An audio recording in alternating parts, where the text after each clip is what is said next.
The following program contains mature subject matter. Viewer discretion is advised. If you're not scared, I can tell you I am. Our producer, Leslie Marcus, joins us now along with Judge Mary and addiction expert Bob Forrest is joining us in the audience. Thank you so very much. I want to applaud you for that expose. Until you see it, it's not as scary. I never knew how bad it was. Were you surprised by it? I was absolutely surprised. It was shocking to me to see that with my own eyes, to see how similar those pills look. A kid could get that at a party, take it, and overdose from one small pill. Now, obviously, we're not proponents of using illegal drugs, period. Right. But this is why people are dying, right? Because it seems like people, when you're on the street, people aren't getting what they think they're getting.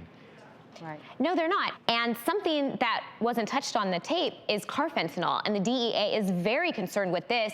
It's a cousin of fentanyl, but it's not for humans at all. It's actually an elephant tranquilizer. And carfentanil is 10,000 times stronger than morphine. So what do you have there? I just want to show how carfentanil is contributing to a lot of these overdose deaths across the country. It's another trend we're seeing.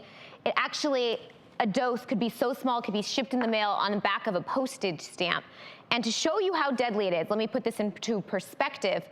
6 of these sugar packets, if they were each carfentanil, this would wipe out 500,000 people. This much carfentanil. Wow. It's frightening. And the scariest thing to me, just hearing from you earlier, what you can buy online. Online, I was on mainstream sites, auction sites, not the dark web or anything like that.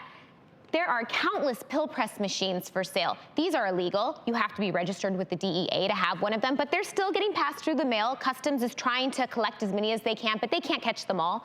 And another thing that I found was actually chemical binders for different types of medication, like Xanax. So people can get these pill presses and make their own pills at home and cut fentanyl into them. And the craziest thing is that, to put it in perspective, teens were abusing pharmaceutical drugs 10 years ago, but today they could pop a Xanax, which isn't even an opioid, and it could be laced with fentanyl, and that could be their last dose. One pill can kill you, even if you've used opiates in the past. Or one line.